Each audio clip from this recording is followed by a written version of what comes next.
now. And a little bit later today, I'll post this, the recording of this hour-long lecture slash discussion slash lecture on the class website.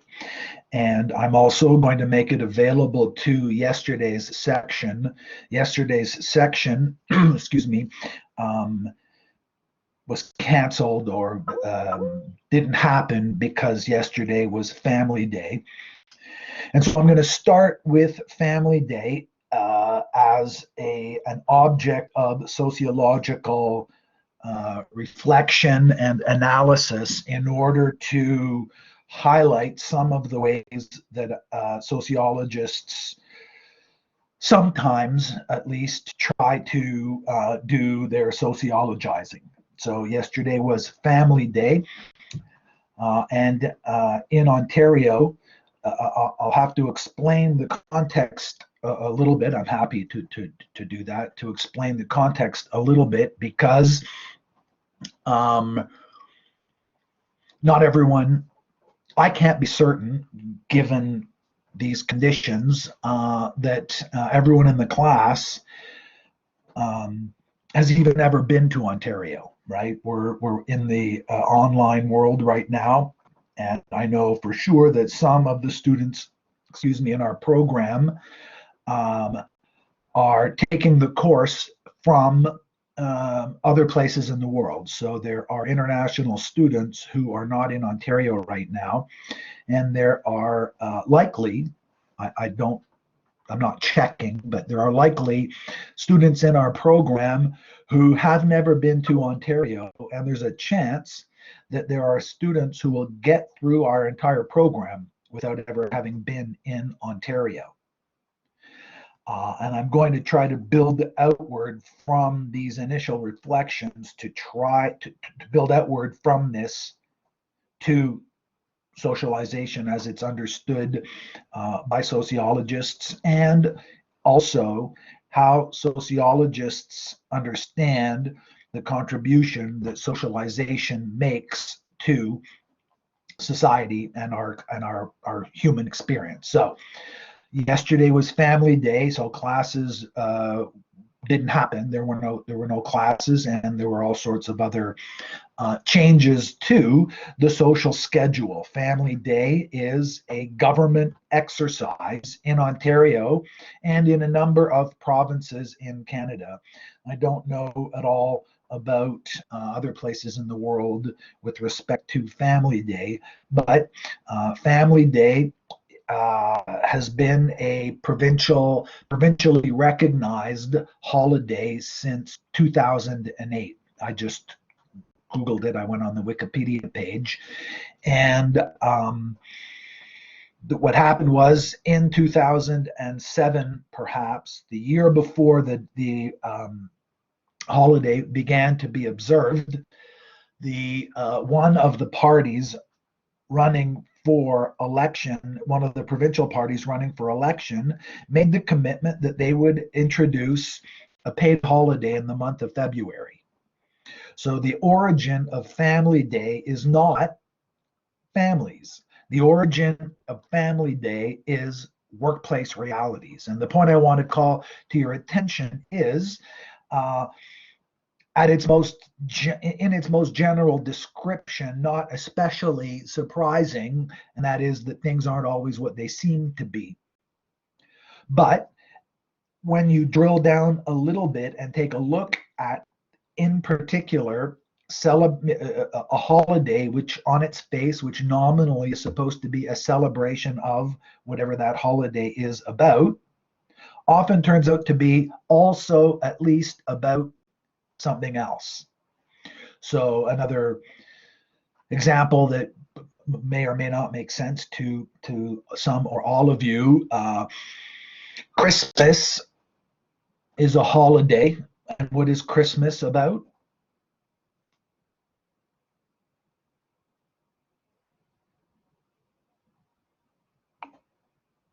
Right. So nominally, Christmas is about the birth of Jesus.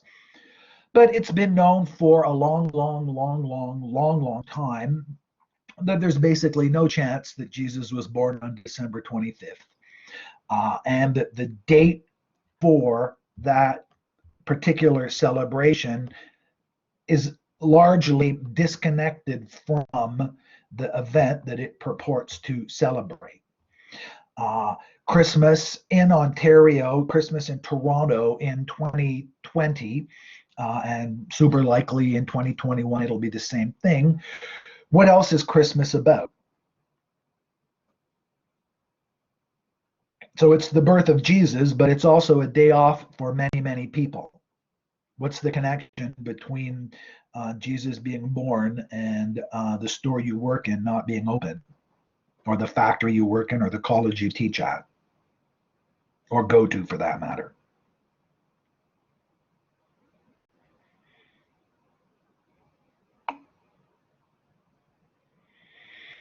Right. Now, if it was just that, um, why would we do that? Why would we in Ontario in 2021 2020 celebrate Christmas? So I want to add a little bit of sociological depth to this.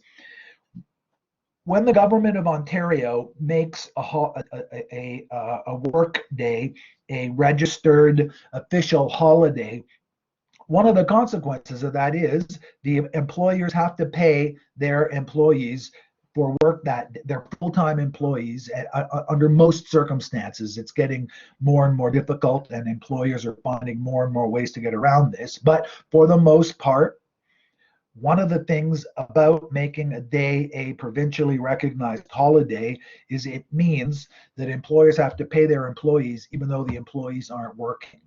So there's a cost to employers. And employers have power in our society. And that's the case, and that's true. Everybody recognizes this. Employers acknowledge and recognize this.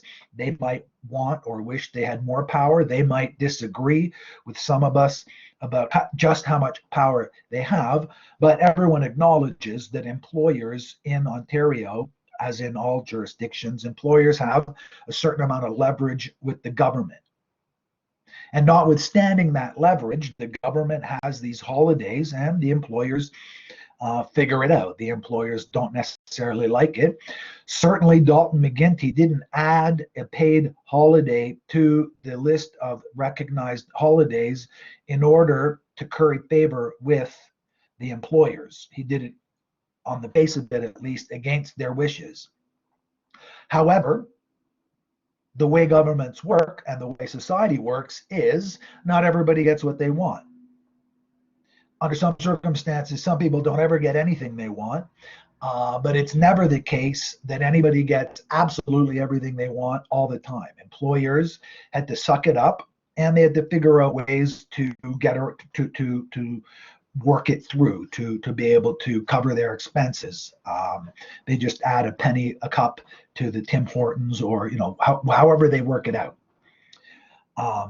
Now, the connection I'm trying to build towards is to try to compare the importance of family in contemporary society and some of the ways that it manifests itself, and also some of the things that the seeming importance of family has and what that sometimes anyway masks. And so nowadays, Family Day is supposed to be a time when families can get together, etc., etc. But the origin of it, the development of this special day in order to protect the family as a special institution, etc., etc., I think without too much cynicism, can be fairly clearly demonstrated to be about something else. The Liberal Party was looking to win votes away from a Conservative Party that was broadly seen in the Ontario population to be too close to big business. And so the Liberal government proposed a measure that would make them more popular with workers than what the Conservative Party was prepared to do. Now, I'm not making the claim that that's the only thing going on there. I'm making rather the claim that often more than one thing is going on, and that you can't always tell what's going on just by looking at the outside of a thing. So earlier in the chapter, we looked at primary agents of socialization, the family, and the family plays a crucially important part in the transmission from one generation to the next of all kinds of skills and dispositions and attitudes, vocabulary, social orientations, to the next generation of people. So my parents passed on to me these things, some of these things, consciously and unconsciously. I passed on to my children consciously and unconsciously some of these things. And it wasn't just consciously or unconsciously, it's also successfully and unsuccessfully. And so and I'm too close to the thing to be sure which ones I was successful in passing on to my children and which ones I was unsuccessful, even if we just consider the ones that are conscious. So I wanted my kids to be X, Y, and Z, or to think X, Y, and Z, or to believe X, Y, and Z. And they believed X and they believed some of Y and they think Z is stupid, or some version of that. Likewise, me as a child of my parents, that same combination of success and failure of intended transmission occurred. And there's also all kinds of unintended transmission that occurs between generations. So socialization operates along both of those interacting paths. And in the 21st century, it's becoming clearer and clearer for a number of reasons that the family is not the only important, the only effective agent of socialization that through which humans are made to be part of the different social groups that they're part of. In the discussion group, in the discussion board, the first one, a number of you chose to respond to the prompt about which groups you're part of, and several of you did good jobs describing how you are part of this group and that group, and how this part of your identity and that part of your identity overlap and interact with one another. Sometimes there's conflict between belonging to different groups. A number of the students, I don't know for sure whether it was in this section or not, spoke about as immigrants to Canada.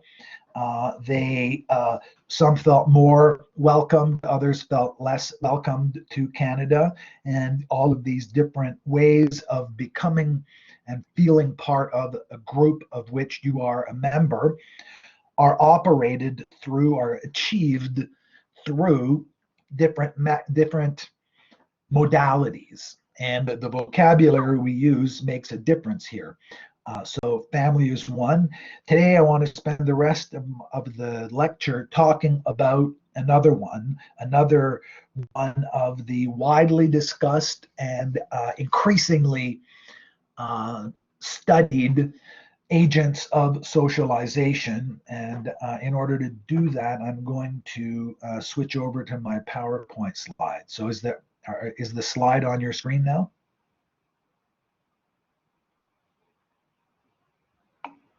Thank you. So another important agent of socialization is peer groups. And so in the book, we define the textbook provisionally defines peer groups as individuals who are not necessarily friends, but who are about the same age and of similar status. I'd want to modify that definition a little bit in order to make it correspond a little bit better to the wider range of application that sociologists bring when they study peer groups. In our context, as agents of socialization and following the family, including age, makes complete sense. But another area that peer groups are studied quite intensively in sociology and in a number of other related social sciences are the role of peer groups in employment.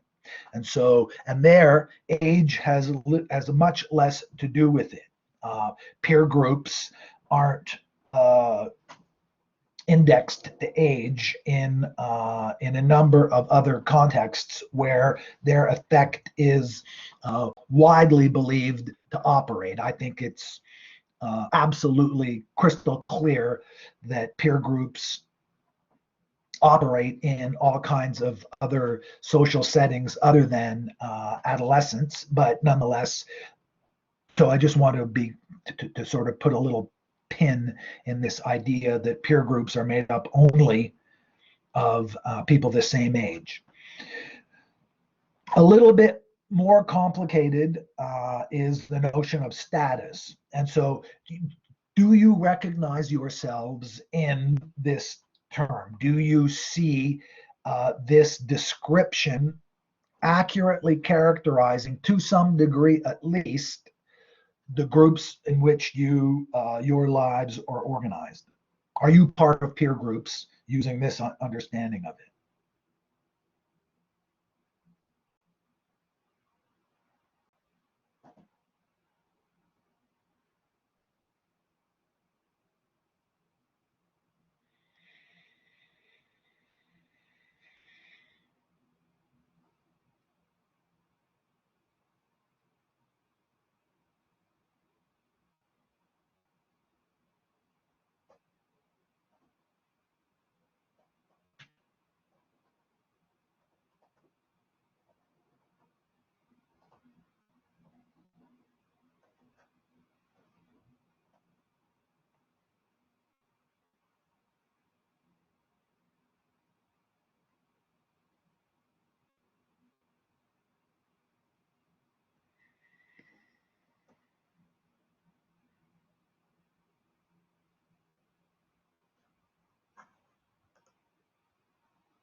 None of you are part of peer groups. That seems unlikely to me.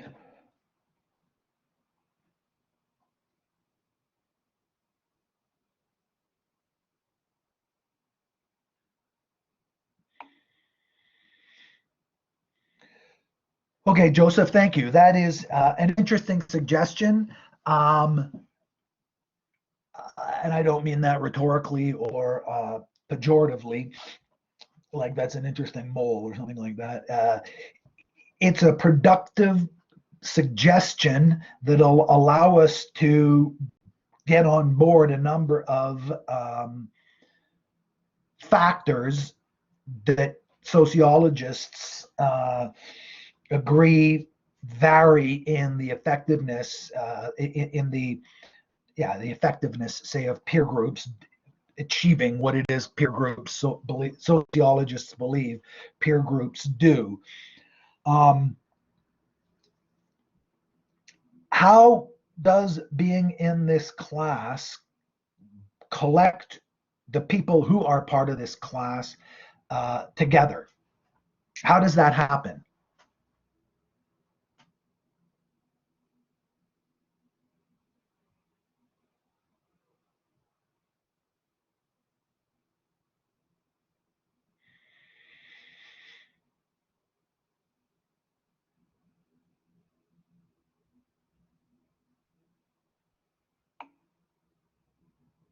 Right. So same goals is a very good starting point. Uh, it's a very good starting point, in particular from the point of view that I'm trying to develop. How do you know? What makes you think that the other students in this class have the same goals as you have? I think you're largely right, but I want to develop, I want you to think a little bit about how is it that you know this to be the case?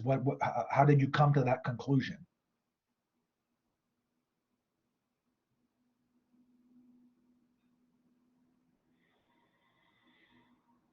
Some of what I'm hoping that you'll think about is try to imagine the the difference between how we're doing this under these circumstances and how it would have gone, how it would have been had we not been locked down and had we been doing this in person. What's the nature, what's the difference between the kinds of interpersonal social connections that would have been generated by being on campus, meeting in class once a week for this course, and meeting once a week for all the other courses that you have in common, compared to doing it this way?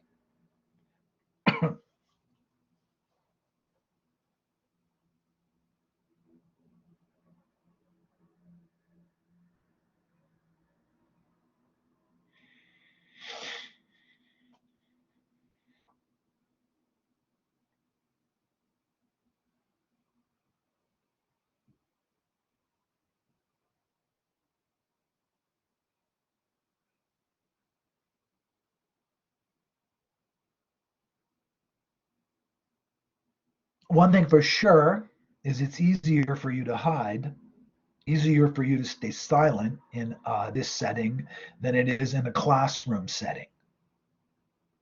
How does that work? So I'll try to explain a little bit more what I'm talking about. Um, Often in a classroom, I know I do this, and I'm almost certain nearly all of my colleagues at least do this. Um, I'll ask a question of the students just to make sure that at least someone's still paying attention. And when I do it for that reason, I ask a question that I feel like I have a good chance that there's a bunch of students know the answer to it. And I'm just looking for them to basically repeat back to me what I just said, to stay in touch with, to make sure that the class is staying in touch with me to some extent. Often what will happen is nobody will say anything. And then a strategy I've developed, I don't know if my colleagues do this or not, is that I wait longer than I used to. My own experience is that in the setting of an in-person classroom, so I'm at the front, and there's, say, 20 students in a classroom where 40 people can fit. After a while, the silence seems to begin to weigh on us as a group. Does that seem accurate to you? Do you know what I'm talking about? Does that ring a bell? Right. And I use that as a strategy. Now, I may be mistaken. Maybe I'm just projecting. Maybe it's a question of, because I have a responsibility, because it's my job, I'm effectively in charge of the room. Maybe I'm the one who feels that the silence is there and the rest of you are meditating or looking at cat pictures on your phones, or doing calculus in your head, or just daydreaming, and you're oblivious. But over the course of my teaching career, over and over and over, I've had students confirm for me that it's not just me who feels that the weight of that silence, that there's a kind of awkwardness that seems to install itself in the classroom when no one's talking. Especially, I think the way it works is that my questions are longer than they perhaps should be, and a little bit more complicated than I intend them to be for the purpose for which I'm using them. And so students don't really understand the question as it's being developed. And then they realize, oh, that was the question. They don't know what the question is. They know that I've asked the question. And so they're kind of screwed. What are we going to do now? So they wait, because they don't want what? They don't want to say the wrong thing. Why don't they want to say the wrong thing in a classroom? Why don't you want to say the wrong? I mean, how much is of my description resonates with you?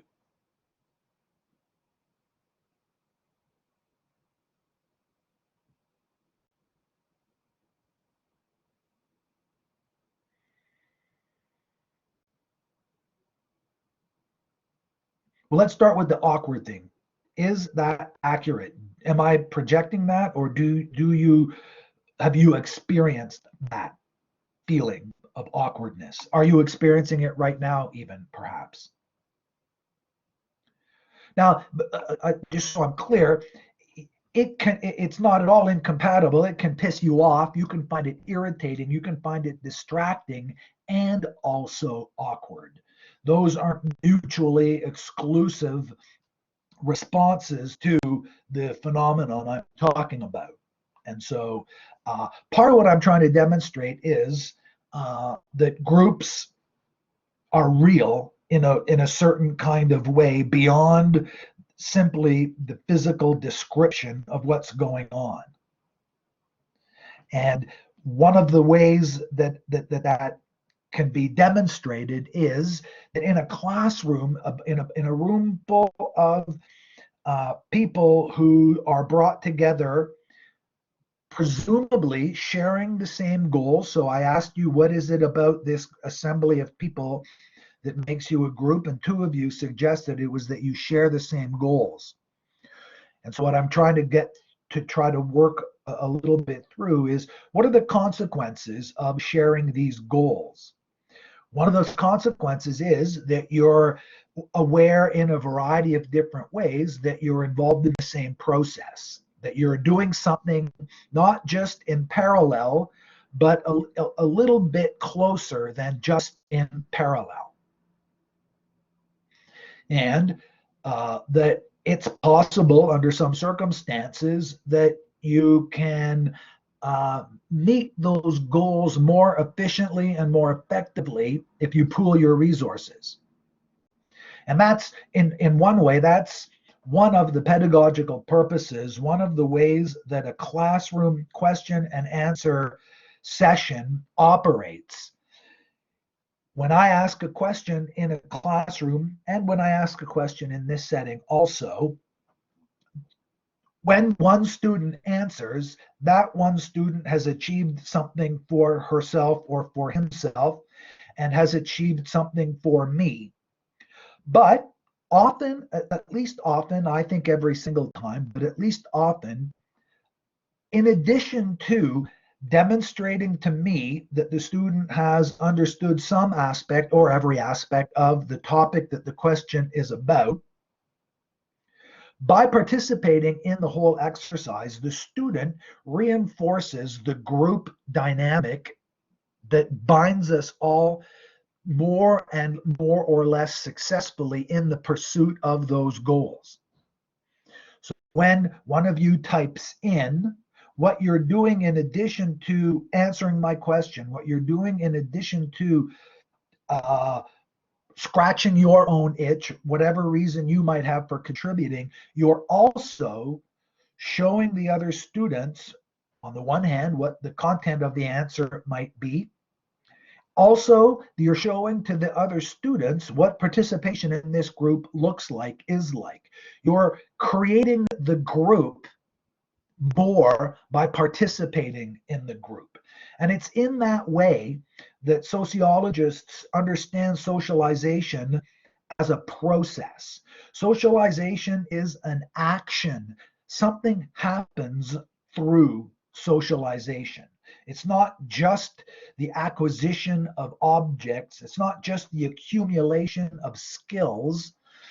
Rather, it's also, over time at least, a change in the person and in the groups. Now, in order to develop another, there's another aspect that I want to consider, and that has to do with how, in particular, peer groups are constituted in this definition. It's problematic, and I think, but I want to work through this. How do you understand this part of the? Can you see my cursor when I circle it around on the screen? Oh, well, then I'll stop doing that. Okay, status. So the definition here that we're working from is individuals who are not necessarily friends, but who are of similar status. In the context of this group as a peer group, how do you see the notion of status, first of all?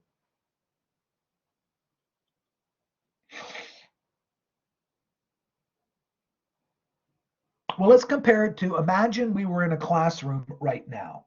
Do you think that the status distribution, the status all of the other students would have would be the same as in this context?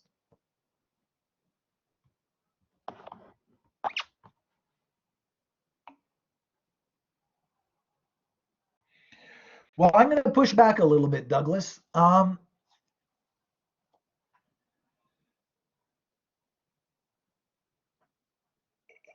In the classroom context, unlike in the context we're in right now, first, we all see each other. And so we see that you can see me, or you could see me a little bit before. I've messy hair and I'm wearing a t-shirt. In a classroom, I would not have messy this, my hair wouldn't be quite this messy anyway. And I don't wear a t-shirt to work. I wear a button-down shirt to work. So I present myself in a particular way that isn't my automatic, like I'm not naked, right? But I go to jail, and of course I wear clothes, but I don't just wear any old clothes. I don't wear the, for instance, and in particular, I don't wear the clothes that I normally wear at home. I wear clothes as part of my own understanding of what my participation in this group requires. Likewise, presumably for all of you, you would all show up to class with clothes on, and your clothes send a message. Some of you, right? So do you see where I'm going with this? How might that have anything to do with status?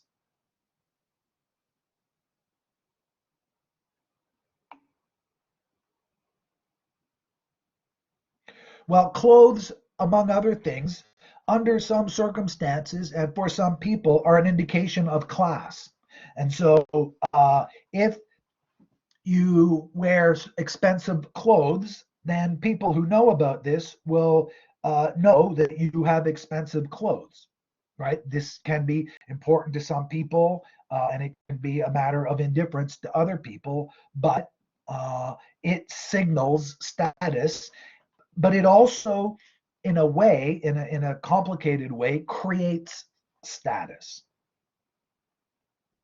And there's other ways also that that works.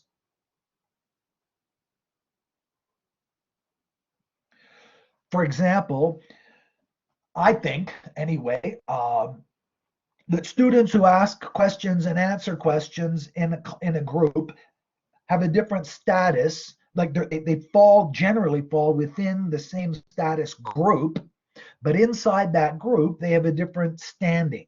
It's similar, but not identical. Does that seem accurate to you? I'm thinking back on my own experience in university, where it took me a while to fully understand this, that although it turned out I wasn't fussed by it, but I didn't know for a few years that a lot of students thought I was being a jerk by asking questions all the time. I didn't care, but it turns out that that has an impact on your status in the broader peer group. Or that was brought to my attention, and that seems to me to be the case. And that's just one example. I'm interested in you seeing how status works, or how sociologists understand status to work anyway. In this setting, you're all roughly anonymously equal, right? All I see on my screen are your names, and I've never met any of you. So I don't have any associations. And in fact, given the linguistic reality of the world we live in the case of many of your names, I can't even associate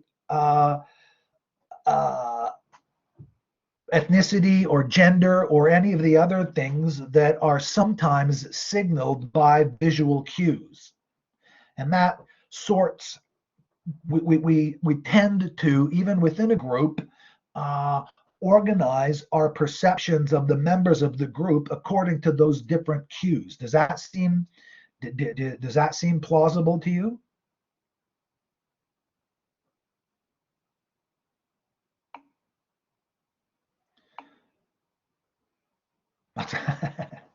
Right. Actually, okay, we'll move on from that. Okay, so now what does the book say about status? So, status refers to a recognized social position that an individual can occupy. Now, I don't want to oversimplify. I don't want I don't want to mislead you about how it is that most sociologists, anyway, understand status, and also to mislead you about how status in fact operates. Reasonable people can disagree about this. And so the recognized component of this refers to a recognized social position, can be a little bit of a moving target. Now, I'll use an example from my own experience of high school, both as a student and later as a parent of high school students. But that was in a public high school context in Ontario and Quebec, and I don't know how well that translates, and I'm less and less clear about that. But if you think back to your high school time, uh, I suspect that many of you would be able to recognize the following feature: that when you think about the most popular kid in your high school, unless it's you, so if you think you were the most popular kid in high school, this example I think won't work. But if as long as you don't think you were the most popular kid in high school, even if it turns out you were mistaken, but as long as you don't think you were the most popular kid in high school, it's easy enough for you to recognize that maybe some other people in your high school would identify some other person as the most popular kid in high school. Now, in order to clarify that a little bit, I want you to consider the two following different sorts of questions. Let's say I asked you to identify the tallest kid in your high school. So you think back and you remember, oh yeah, that was Walid. He was the tallest kid in our high school. He was 6'7". That's very unusual. For sure, he's the tallest kid. And if someone else from your high school was in this class, if you were going to have if you thought, well, it wasn't Walid, it was Steve. Don't you remember? Steve was on the basketball, blah, blah, blah. There'd be some way of sorting this out objectively so that the rest of us who weren't at your high school would be able to decide for ourselves, well, yes, Walid was 6'7". Steve was only 6'5". I mean, he looked tall and all that, and whatever. I can see why you got there, but we measured them. Walid is taller. You can't do that. I don't think you can do that in most cases anyway, with something like the most popular kid in class. Does any of that make sense?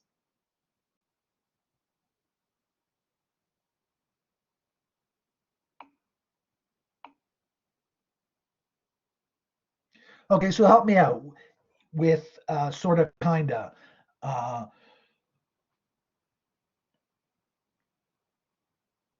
are there any specifically fuzzy parts? Right, the height thing is crystal clear, absolutely, for sure. Uh, but okay, now let's compare a third thing. And here the comparison is going to be even more difficult to master, to manage, but let's try it. Even if you believe that that some people have psychic powers, I suspect that you could recognize that some of us, me for instance, not only do I not believe that there are psychic powers, I think it's impossible. So I don't believe anybody has psychic powers. But let's say some of you thought that there were psychic powers and you wanted to, who was the kid in your high school who had the most psychic powers? You'll never convince me that there's no evidence you'd be able to bring on board to say, oh no, Walid, he was the tallest, and by coincidence, he had the most psychic power. There's no such thing as psychic power. But popularity, there is such a thing as popularity, even if we can't all agree on all kinds of different shapes about it, right? So I want you to consider those three possible categories: psychic power, height, and popularity, and evaluate the differences between that are available to us who are trying to understand, try to describe even a group of people and how they're connected to each other. Popularity is somewhere in between height and psychic ability, or closeness to God, or there's a number of other categories that I don't think reflect anything. But I think so. Popularity is fuzzy. Reasonable people can disagree about it, but it's still a real thing. Is anybody willing to defend the claim that popularity isn't a real thing? And I can understand what an argument like that is not. So can anyone think of an argument or a set of arguments that could be offered to support the contention that popularity is not a real thing? Height is a real thing. We're clear on that. But popularity, is that a real thing?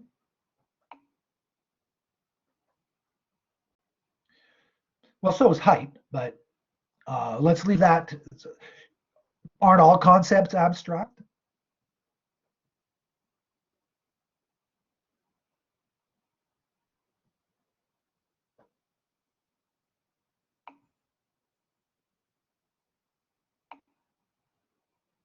Okay, sure. So they're not the same.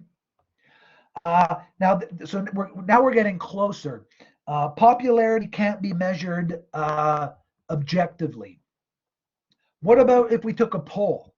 So what if on the last day of high school, and I think some places do stuff like this anyway, but what if on the first day of high school and the last day of high school, let's say, all the students were anonymously polled at your high school, and it turned out that 67% of the students in your high school thought Tony Goulem was the most popular kid in your grade.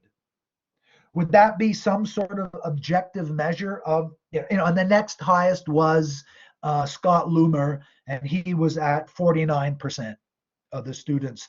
So no, 67 thought Tony Goulem, so 32 or Tony Goulem came in at 67%, and the next highest came in at 18% or something like that. There's a sense in which that would be an objective measure, isn't there?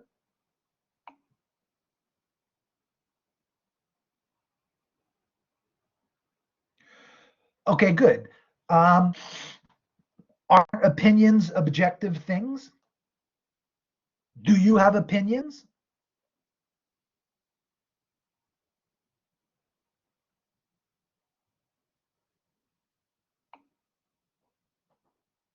Depends on what?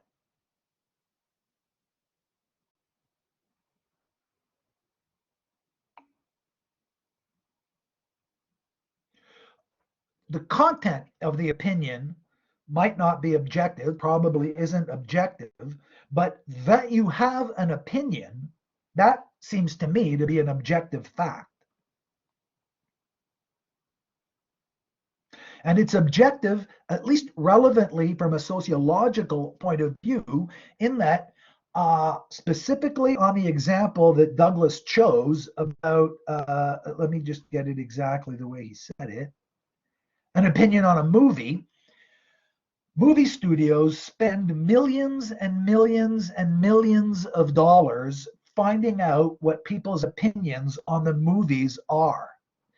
One of the ways they do it is when a movie's made, before it's released, they hire companies that specialize in this. The companies find people and they show them the movie, and they ask them for their opinions, and they sell that to the movie companies. So that if, and one of the ways this works is that if the consulting company shows, so one of the things that the movie company wants to get from the consultants is, did you notice that the main character was drinking Coca-Cola or Budweiser and this kind of stuff?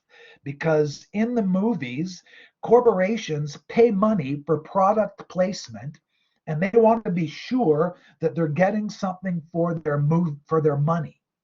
And one of the ways that the movie companies can sell that product placement is to demonstrate to the corporations that are paying to have their products placed in the films that the movie watchers are noticing this. So they do that. They also they'll check out to see if the ending satisfies the moviegoers. And when it doesn't, I can't remember off the top of my head, but there are a number of instances where a movie was made, the director or the writer wanted a certain ending, but the producers, the money people, didn't like the ending. So they shop it out to these consultants. And because the people who put the money in for most movies are the ones who get to make a decision, even if the director wants the hero to die at the end, if enough people before the movie's released tell these consulting companies, oh, that was gross, I wanted the guy to live, or I wanted the couple to get married or to get together, they'll change the movie in order to make sure. So it's objective in the sense that the people who put money into movies, some of the money that they put into the movies is to find out what the opinion of people who are going to go see that movie is going to be. So it's objective in that sense. Likewise, politicians, organizations, they test run their ad campaigns on focus groups in order to see what the response to the proposed ad campaign or policy is, in order to be sure that it'll be accepted. And sometimes the result is they change the content of the policy, but increasingly what they do is they don't change the content of the policy, they change the way the policy is presented. Now, so that, and this is one of the central methodological challenges that sociology faces. And so I'm spending a little bit more time on this than I had originally expected. But the notion of one's standing in a group makes a difference. And it makes a difference. It can make a big difference for the people involved. And I'll take it outside of the world of youth peer groups, and I'll translate it to workplace, right? Many of you have jobs. I imagine, I'm told, I believe, that many of you have jobs.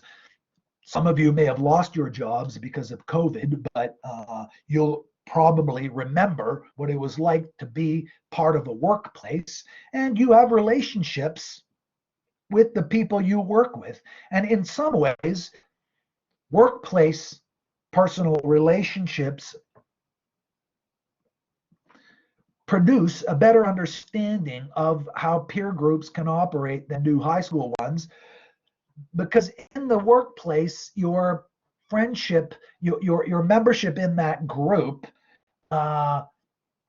is a little bit more clear cut, and the friend element intrudes a little bit less. If you work at McDonald's, or if you work at some place, you and all the other employees of your rough status obviously operate as a group in a number of different ways. And most of us have worked in an area where the manager likes some people and doesn't like other people. And that liking some people more than other people has an impact on how we experience that workplace situation. And there again, there's room for disagreement. Sometimes, I don't know how many of you have experienced this, where you will think your manager doesn't like you, but your coworkers think you're mistaken about that. Has anybody ever had that experience? Either about themselves or about someone else they work with, a coworker who's sure their manager doesn't like them, but you think, no, I think you're just sensitive or whatever, that kind of thing. That has an impact, right? So if your manager doesn't like you, one of the ways that we have of describing that is that you've been ascribed a lower status in that group. In that group of among that group of peers, your manager will give you the shittier job, or you won't get the better shift, or you won't be allowed to take a shift off, whereas someone else might. And that kind of status is in a certain way a subjective status within an objective framework. Your manager is responsible to her superiors for the smooth-ish operation of whatever it is she's the manager of, but she has a certain amount of latitude within the official organizational structure of your workplace. And how that latitude operates is determined to some degree by status relationships. So I might like, if I'm a manager, I might like one employee more than another simply because they're just better at the job, and that makes my job easier. That makes me look better for my bosses and so on. But in lots and lots of contexts, I think probably arguably in the vast majority of job contexts, in fact, it doesn't really make that big a difference. I'm thinking of when I was in my last year of high school, I worked as a janitor in a big factory, and they made it was a pharmaceutical factory, and in half of it they made pills and stuff, but the other half they made sutures. So does anyone know what sutures are?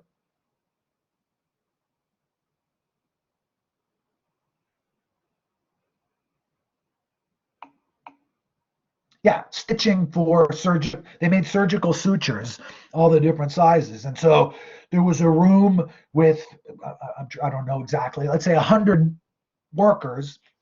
They were all women, 100 women workers. And their job was they had a little machine that somehow connected the needle part to the gut part, the string part that was going to do the tying. And all day long, they connected the needle to the string, wound it around, stuck it in a little envelope, and then collected it up.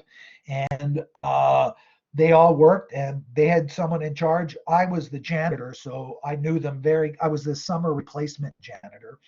So I didn't have a personal relationship with very many of them at all. Um, but there really there was very, very little difference in the productivity of these different workers. So the manager had very little to choose simply between the worker who made the most in a day and the worker who made the least. Presumably, I don't know this for sure, but presumably there'd be some transition. If the day you were hired, you wouldn't be expected to be making the same number in a day as the people who'd been there for 15 years, but you're ramped up pretty quickly, and the gap between the most productive and the least productive was pretty small. These are very well studied. This is big, big, big business stuff, and it's very repetitive. And production wise, there wasn't much difference, but there were all kinds of other things that go into the relationship among the different members of the peer group. So the different women who are all of the same job status officially, and the status they enjoyed among themselves, right? So they all had a job category. I forget what it was, but they had some job category, and their wages were strictly determined by their job category and their seniority. But their standing within the peer group and their relationship between themselves and their manager, there was some room for a slight kind of different latitude. And the same sort of thing exists in classrooms. Many of you in your classrooms, beside sort of peer popularity, you will recognize, I imagine, that some students, the teachers seem to like some students more than other students. Surely that rings a bell too, right? And some of you, maybe, were that student, and some of you, I bet, were not that student. What's the now here again? There's some slang involved that might not be as helpful to everybody, but I'll just use the example to illustrate it. What what does anyone know the term? What are some of the terms that would be used by students who the teacher didn't like to describe the students that the teachers did like?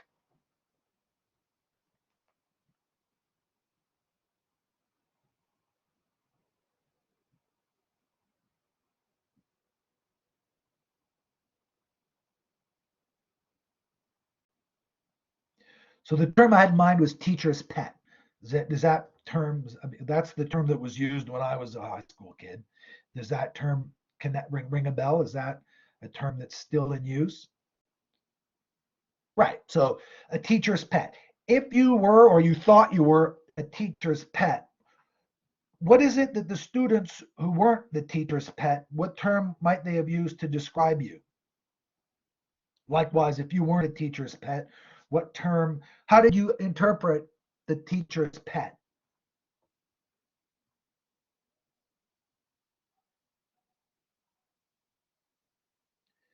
It's too open and I'm sorry, I'm bungling this. So from the teacher's point of view, this is what it looks like. And my memory of this resonates with my memory of it. There are two contradictory dynamics at work within the larger classroom. There's there are status rewards that are available to students who have a positive relationship with the teacher. There are also status advantages available to the students who are unpopular with the teacher.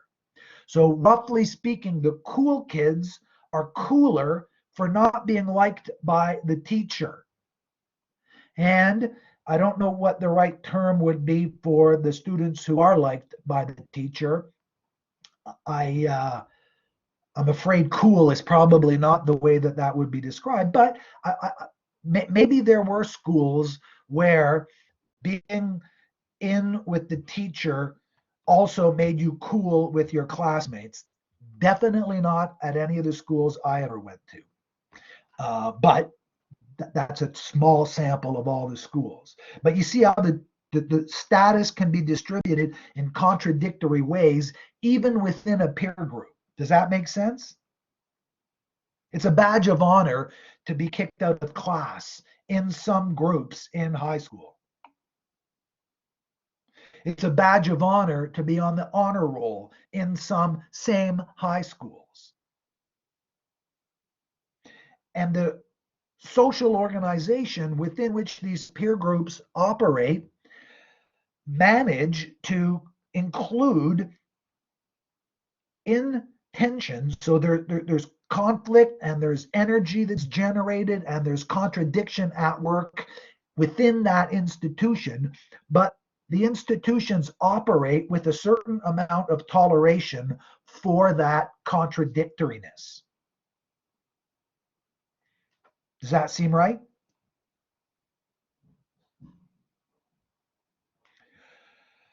Okay, well, we didn't get through now. What was the next slide here? So let me just get this. One of the ways that adolescent peer groups are widely theorized, widely speculated, analyzed to participate in socialization is their role in the transition from childhood to adulthood. And in order for an adult society to operate, it needs to be able to have a working balance between compliance and autonomy. And it's in the adolescent stage of life that modern societies in general achieve that kind of balancing work. And so your bosses need for you, the world of work that you're all the world of work as it is right now, the world of work towards which, well, some of you are part of the world of work and also working your way to that world of work.